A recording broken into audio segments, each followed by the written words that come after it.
And the next thing I know, this SAS officer has picked up a chopper from the wood where he keeps his firewood and puts it across my head as though he's going to split my scalp.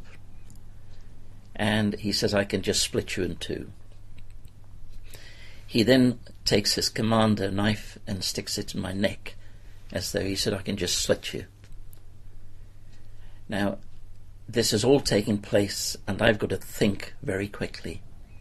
So, as I'm telling you now, it's expanding that situation, which was within a second, if less. Brian Branche is a vicar. Much of his life as a priest was spent in some of the toughest areas of England.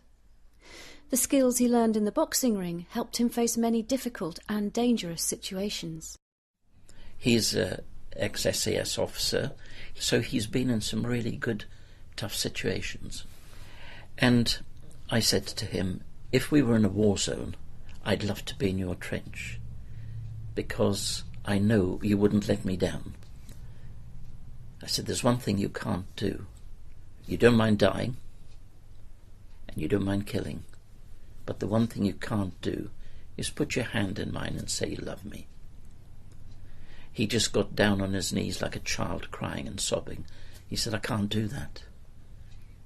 And he couldn't do it because he'd never be able to stab or kill somebody who he's just said he's loved. Right, Chris, get that jack going.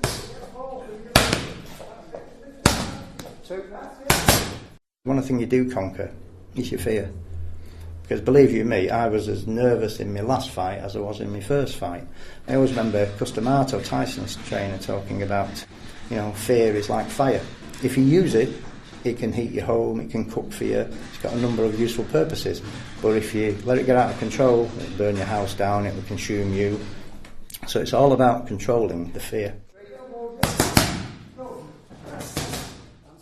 One of the things that I learned to do was I felt excited by fear, to be able to go into the dark areas of our life. Instead of being afraid of them, actually go into them. Like a child, when you think the bogeyman's in your room and you cover your head with a blanket. Well, if we do that, we remain afraid. But if we can take the blanket off our head and turn the light on, you realize there's nobody there. So most of us frighten ourselves and we live in the darkness of our own fears, where Jesus says, I am the light of the world and I come in to shine in dark places. And if we can trust that, those dark places become places of hope and energy.